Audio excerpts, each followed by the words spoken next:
Bonjour à tous et bienvenue sur Monaco Info. Voici sans plus tarder les titres qui seront développés dans cette édition. La principauté s'associe à la journée non au harcèlement scolaire qui s'est déroulée ce jeudi. Le coup de cœur des lycéens de la Fondation Prince-Pierre. Les ouvrages sélectionnés viennent d'être remis aux élèves. Le NMNM a proposé des ateliers jeunes publics destinés aux enfants de 7 à 12 ans durant les vacances de la Toussaint.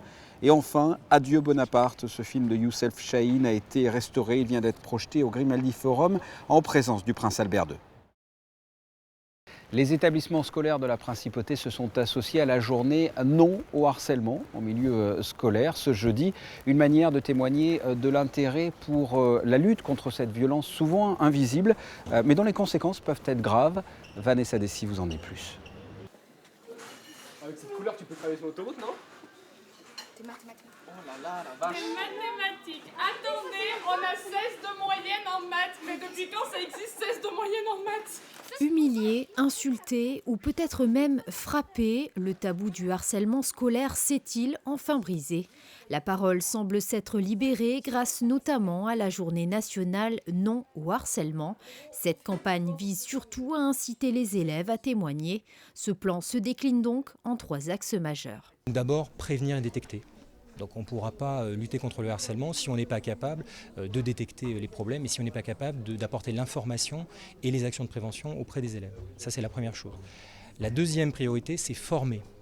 Former d'abord et avant tout les enseignants, les surveillants, les gens qui sont sur le terrain auprès des élèves et qui peuvent être confrontés à des débuts de violence entre élèves ou de cas de harcèlement. Donc ça, c'est vraiment une grosse priorité qui s'est beaucoup développée depuis 6 mois, 1 an environ et qui va prendre de l'ampleur. Et puis enfin, quand la prévention, la détection et la formation n'a pas forcément pu apporter toutes les solutions, eh bien c'est de traiter les cas de harcèlement. Et traiter les cas de harcèlement, ça n'est pas simplement gérer le problème. Gérer le problème, c'est plusieurs choses. D'abord, apporter la réparation qui s'impose. Donc il ne peut pas y avoir de harcèlement sans punition ou sans sanction. C'est impossible. Donc c'est systématique. Ça, c'est important de le savoir, c'est systématique. Il faut savoir que le harcèlement est indiqué comme une violence dans les règlements intérieurs. Ensuite, c'est quand ça devient plus sérieux, et ma foi, faire le lien avec la sûreté publique, avec qui nous travaillons très bien, et nous avons un policier référent. Et puis, quand vraiment les choses sont encore plus graves, c'est extrêmement rare, heureusement, mais nous le faisons et c'est important de le dire. Et bien, tout simplement un signalement au procureur qui donc gérera la situation par rapport à ce qui peut relever d'un crime ou d'un délit. À l'occasion de cette journée, les élèves ont préparé différents travaux représentant le harcèlement. Les équipes éducatives ont donc invité collégiens et lycéens à prendre une part active à des ateliers de dessin, théâtre et écriture. Ils sont contents de voir qu'on leur donne le droit à la parole. C'est le droit des enfants est respecté en principauté. En tout cas, on veille à ce qu'il soit respecté le mieux possible. Donc on les amène, si vous voulez, à réfléchir, mais tout au long de l'année. Nous adaptons le thème du harcèlement au niveau des élèves. C'est-à-dire pour les enfants, les petits 6e sont amenés déjà à définir ce qu'est le mot harcèlement et sont amenés aussi à faire par exemple des dessins. Pour les élèves de 5e, ils sont censés faire des moonboards, qu'on appelle des moonboards, c'est-à-dire de faire des panneaux d'affichage dans lesquels ils peuvent exprimer ce qu'est pour eux le harcèlement. Et au niveau du 3e, ce sont plutôt des débats autour du terme d'harcèlement. Vous savez bien que la 3e, c'est l'année où on fait beaucoup d'argumentation. Donc c'est l'occasion à la fois de parler du harcèlement, mais aussi d'appliquer le programme. En marge de cette journée nationale, le Collège Charles III a mis en place le Club des médiateurs. En collaboration avec les équipes éducatives, les élèves formés contribueront ainsi, par l'écoute et le dialogue, à améliorer le bien-être à l'école. Restons dans le milieu scolaire. Il est une belle illustration des liens qui unissent la Fondation Prince-Pierre et la jeunesse de Monaco. Le coup de cœur des lycéens permet, comme son nom l'indique, à des élèves de récompenser un auteur. Les ouvrages leur ont été remis récemment. Sandrine Nègre, Orazio Gaggino, Éric Pocoy vous livrent, sans jeu de mots, le détail de cette opération. Nous sommes au début de l'automne 2016 et ces jeunes issus des 3 lycées monégasques s'apprêtent à vivre une expérience qui leur permettra de rentrer en contact direct avec la littérature contemporaine. Pendant les mois à venir, ils vont au fil des pages et en fonction des ouvrages, plonger dans des univers très différents et qui parcourent le monde. Australie, pays du Moyen-Orient et africain, Corée, pour ne citer qu'eux. On leur demande d'être jury littéraire avec une responsabilité énorme. Leur but, c'est de trouver l'auteur prometteur de cette rentrée littéraire. On leur demande de juger 9 romans avec des critères parfois très personnels, mais finalement au bout de 10 ans, je m'aperçois, parce que le coup de cœur des lycéens à 10 ans, je m'aperçois qu'ils sont très lucides et ils ont des critères parfois personnels mais fiables. Et on leur demande de s'intéresser à la trame, au thème, à la forme aussi, au style. Et ils ont des goûts très fiables. L'éveil, Petit pays, Avant que naisse la forêt font partie par exemple des ouvrages proposés par la Fondation Prince-Pierre cette année. 9 ouvrages au total qui seront donc lus, analysés et jugés par ces élèves qui composeront le jury. On leur laisse un peu le temps pour lire les 3 ouvrages avec lesquels ils sont repartis et on va réunir de nouveau les 67 élèves début janvier. Et chaque classe aura lu 3 romans et à ce moment-là, chaque classe fait une présentation aux autres du roman que la classe a préféré. Et ensuite, on fait une première rotation. Chaque classe s'échange les romans pour qu'à peu près fin mai, tout le monde ait lu les 9 romans. Et nous suivrons pour vous en 2017 justement les différentes étapes qui vont ponctuer ce parcours jusqu'à la décision finale, celle qui permettra à ces jeunes de révéler le nom du lauréat du prix coup de cœur des lycéens. Le reste de l'actualité en bref. Le souverain dans la matinée a reçu les lettres de créance de 3 nouveaux ambassadeurs au palais. Tout d'abord son Excellence Sihasak Phuangketkeow, ambassadeur du Royaume de Thaïlande. Suivi 1 heure plus tard par le nouvel ambassadeur extraordinaire et plénipotentiaire de Mauritanie, Mme Aïchetou Mhayam. Et enfin, le souverain a reçu les lettres de créance de son Excellence Georges Karoli, ambassadeur extraordinaire et plénipotentiaire de Hongrie. Dans le cadre de l'exposition Designing Dreams Celebration of Léon Bakst, c'est le titre, le NMNM proposait chaque jour, tout au long des vacances de la Toussaint, des ateliers jeunes publics destinés aux enfants de 7 à 12 ans. Les explications de Frédéric Hélion sur des images de Thomas Deus.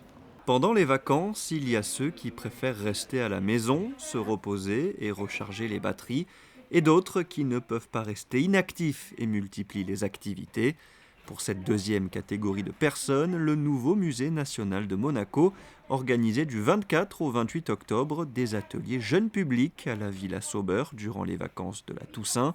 À chaque jour, son atelier. Le dernier exercice était un travail sur pochoir dans le cadre de l'exposition Designing Dreams, a Celebration of Léon Bakst. Aujourd'hui, c'était un atelier pochoir. Donc, les enfants, ils ont fait une petite visite du musée. Ils ont regardé les designs, le fabric design de Léon Bakst et de Nick Mouse. Et puis, ensuite, je leur ai fait une petite démonstration de comment faire un pochoir et de plusieurs étapes de faire un pochoir pour la mise en place de la peinture, en fait. Âgés de 6 à 11 ans, les enfants ont travaillé sur 2 supports, du papier en guise de brouillon, puis sur tissu et utilisé de la peinture de toutes les couleurs, en commençant par le clair pour aller vers le foncé. Ces artistes en herbe ont également dû utiliser des formes géométriques. On a un tissu et on doit faire plusieurs motifs et on doit le répéter. Avant de le faire, on est allé en bas pour nous inspirer avec des motifs, avec les pochoirs. Et ça nous a inspiré à faire ça. Il y a des couleurs de partout et j'utilise un pochoir. Et je le pose, je mets du scotch des 2 côtés et je mets la couleur dedans que je veux. Une étape, c'est tu tapes sur le tissu et après tu fais un autre pochoir par-dessus et un autre pochoir. Tu fais 3 étapes et après ça fait une forme. On met le pochoir, on peint à l'intérieur, ensuite on enlève et ça fait une forme. Et on peut recommencer à l'intérieur pour que ça fasse un petit peu plus joli. À la fin de l'atelier, place au débriefing. C'est le moment de contempler tous les travaux. Les enfants ont pu récupérer leurs toiles pour les exposer à leur tour à la maison. Depuis quelques années, au-delà de leur mission traditionnelle, les archives audiovisuelles contribuent à la restauration de grands films de cinéma. C'est le cas du film Adieu Bonaparte de Youssef Chahine qui a été projeté au Grimaldi Forum en présence du prince Albert II. Le récit de Patricia Navarro. Au fil des ans, la programmation proposée par les archives audiovisuelles de Monaco aux cinéphiles de la Principauté et sa région s'est considérablement élargie. Ciné-concerts, Monaco en film, danse et cinéma, projections scolaires, les incontournables films du mardi et plus récemment la mise en lumière de chefs-d'œuvre restaurés. Après Marius l'an passé, c'est cette fois un film de Youssef Chahine, Adieu Bonaparte, qui a pu bénéficier du travail d'orfèvre de spécialistes du son et de l'image qui lui ont redonné une seconde jeunesse avec l'aide financière des archives audiovisuelles de Monaco. C'est notre rôle d'essayer également de participer à la sauvegarde du patrimoine cinématographique mondial. Donc on le fait dans la mesure de nos moyens en choisissant un certain nombre de projets. Et lorsqu'on nous a présenté Youssef Chahine, qui est un cinéaste égyptien du bassin méditerranéen, il nous a semblé quelque part naturel que Monaco essaye de contribuer à ce plan de sauvegarde. Le film de Youssef Chahine, Adieu Bonaparte, était sorti en 1984. Même s'il est plutôt récent, les éléments originaux ont connu de nombreuses manipulations qui l'ont endommagé, entraînant de nombreuses rayures et quelques déchirures. Il a fallu retrouver ce matériel d'origine avant d'engager de minutieuses opérations de restauration. La deuxième étape, c'est de numériser le film en très haute définition, en 4K. C'est vraiment un nombre de pixels par ligne, je ne rentre pas dans les détails, mais en tout cas, voilà, ça permet d'avoir à la projection une image de très bonne qualité et surtout de reproduire le grain de la pellicule argentique, puisque évidemment le film a été tourné en argentique. Ça, c'est la première étape. En parallèle, donc, on restaure aussi le son, on restaure l'image, image par image, donc ça c'est un travail qui prend du temps, qui peut prendre 6 mois. Et ensuite, on travaille longtemps aussi sur l'étalonnage du film pour pouvoir retrouver les couleurs d'époque qui étaient particulièrement travaillées, puisqu'on a des teintes, on a des éclairages rouges.